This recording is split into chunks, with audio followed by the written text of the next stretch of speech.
December 31st, New Orleans, Louisiana. The city was preparing for New Year's Eve. Music filled the streets. Bars were crowded.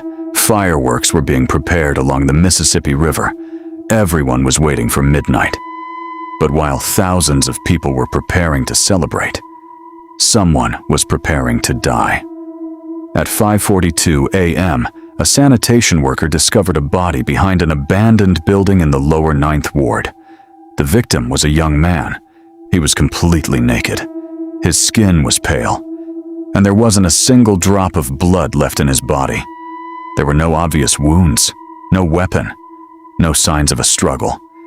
Just a body that looked as if something had drained every last drop of blood from it. Police had no explanation. And then they found something even stranger. The death had occurred on the night of the full moon. At first, detectives believed it was an isolated murder. They were wrong, because 1 month later, another young man was found dead. Same condition. No blood, no obvious injuries. And again, a full moon. Then it happened a third time, and a fourth. 4 young men, 4 mysterious deaths, all completely drained of blood, and all connected to the same strange pattern.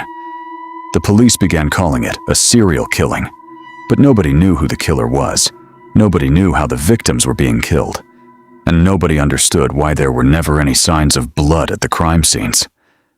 Then, in the middle of the investigation, a young woman named Emily Carter began acting strangely, and the person who noticed first was her boyfriend of 8 years, Ethan Miller.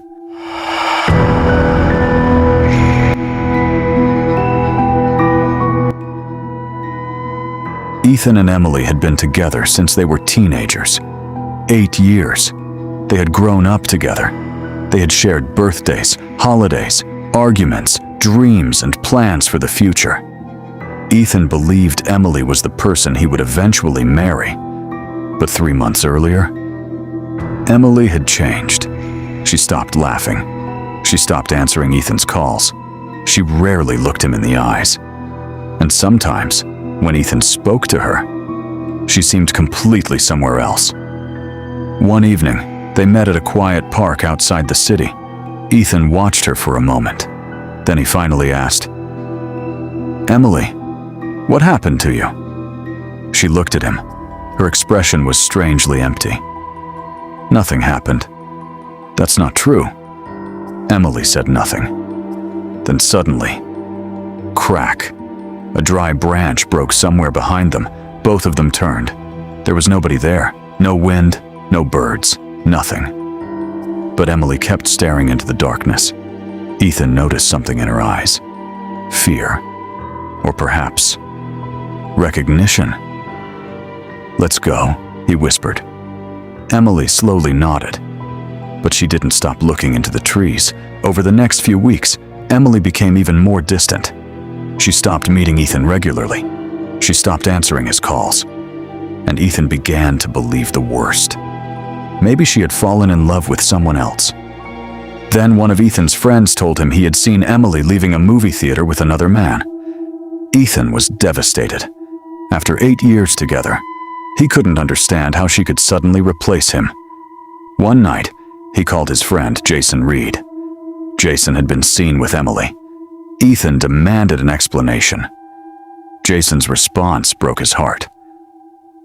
"Ethan, she doesn't feel the same way about you anymore. Are you with her?" A long silence. Then Jason answered, "She wants to be with me." Ethan hung up. He felt betrayed, angry, humiliated, but he still couldn't stop loving Emily. Then, 3 weeks later, Jason was found dead, naked, pale, and completely drained of blood, exactly like the other victims. And the police discovered something else. Jason had been killed on the night of the full moon. That same evening, Ethan received a call from the police. "Mr. Miller, we need to ask you a few questions." The detective explained that Jason's phone contained Ethan's number. Ethan told them everything. The argument, the phone call, everything Jason had said. The detective listened carefully. Then he said, "We'd like you to come to the station tomorrow morning." Ethan suddenly realized something terrifying. The police considered him a suspect, and there was another person they might eventually suspect too. Emily. That night, Ethan couldn't sleep. He walked around his apartment, sweating and trying to understand what was happening. Then his phone rang. It was Emily. For the first time in weeks, Ethan answered immediately. "Emily, where have you been?" She didn't respond. Her breathing was slow. Then she whispered, "Ethan, what happened? I need to see you." "Why? Just, please." There was something different in her voice, something exhausted, something final. Ethan asked, "Where are you?" Emily whispered, "I'm at the Crescent View Hotel, room 907. Ethan froze. "Why are you there?" "I need to tell you everything." A pause. Then Emily said, "And Ethan?" "Yes?" "Please come alone." 35 minutes later, Ethan arrived at the hotel. It was one of the most expensive hotels in New Orleans. 10 floors, luxury rooms, a rooftop restaurant overlooking the city. And that night, the entire city was preparing for midnight. Ethan took the elevator to the 9th floor. He stopped outside room 907. He knocked. Nothing. He knocked again. Then the door slowly opened. Emily stood there. Ethan hadn't seen her in weeks, but she looked different. Beautiful. Calm. Almost unnaturally calm. She stepped aside. "Come in." Ethan entered. The room was perfectly clean. A small table stood near the window. On it was a notebook, a diary. Ethan noticed it immediately. "What is that?" Emily looked at it. "Everything you want to know." "Then tell me." "I will." She walked toward the balcony. Ethan followed. Outside, New Orleans stretched beneath them.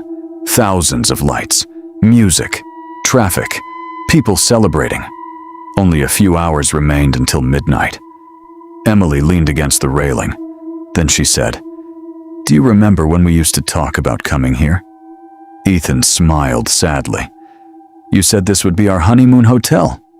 Emily nodded. "I remember." Then she looked at him. "I've loved you for 8 years." Ethan stared at her. "Then why did you leave me?" Emily's eyes filled with tears. "Because I was trying to protect you." Ethan didn't understand. "Protect me from what?" Emily pointed toward the diary. "The answers are inside." Ethan reached for it, but Emily stopped him. "Not yet." "Why?" "Because I need to finish something first." Ethan stared at her. "What are you talking about?" Emily smiled. It was the same smile he remembered from years ago. Then she whispered, "I love you." And before Ethan could react, Emily climbed onto the railing. "Emily!" She looked back at him. For one final moment, their eyes met. Then she jumped. Ethan screamed. He grabbed the railing and looked down. A crowd had already gathered below.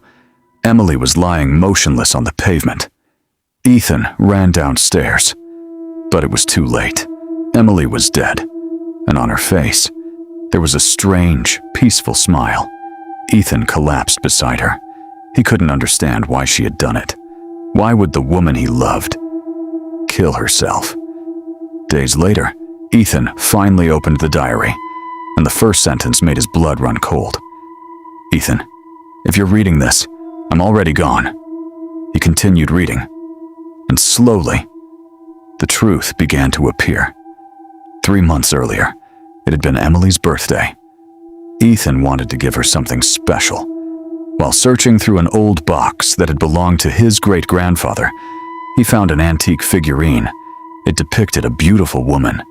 She wore a purple dress. Her lower body looked almost like a serpent. The figurine was extremely old. Ethan had no idea what it was. Emily loved antiques, so he cleaned it carefully, placed it on a small stand, and gave it to her. Emily loved it. She placed the figurine beside her bed. That night, She accidentally cut her finger while trimming her nails. A drop of blood fell onto the figurine. Emily watched in confusion. The blood disappeared. Not dripped. Not dried. Disappeared. As if the figurine had absorbed it. She tested it with water. Nothing happened. Juice. Nothing. But when she touched the figurine with another drop of blood, it disappeared again. And the figurine seemed to become brighter. That night, Emily woke up. She heard footsteps, slow footsteps, inside her bedroom. She opened her eyes and saw a woman standing beside her bed. Purple dress, pale skin, long dark hair. And below the waist, there were no legs, only a long serpentine body. The woman slowly moved toward Emily. Then suddenly, she lunged and disappeared into Emily's body. Emily later discovered the truth about the figurine. Her great-grandfather had once been involved in occult practices. The figurine was believed to represent a succubus, a supernatural entity said to seduce men and feed on their life force.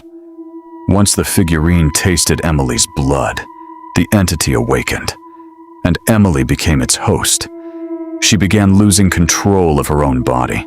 The strange behavior, the missing nights, the men she had been seen with. None of it was what it appeared to be. Every full moon, the succubus took control. It used Emily to lure men into its trap. Then it drained their blood. That's why the victims were always found completely bloodless. That's why there were no obvious wounds. And that's why the killings always happened around the full moon. But there was one problem. The succubus wanted Ethan. Emily knew it. And she knew that if she couldn't stop the entity, Ethan would become the next victim. So she did the only thing she believed could save him. She brought him to the hotel. She said goodbye. And she ended her own life. Ethan turned to the final page of the diary. His hands were shaking. There were only a few lines. He read them slowly. "The gift you gave me was meant to be beautiful. Instead, it brought death into my life. I was lucky enough to give you my death, so you could have your life. Please forgive me. And if there is another life, I hope I can find you again." Ethan closed the diary. For the first time, he understood. Emily hadn't betrayed him. She had never stopped loving him. Every lie, every disappearance, every strange night had been an attempt to keep him alive.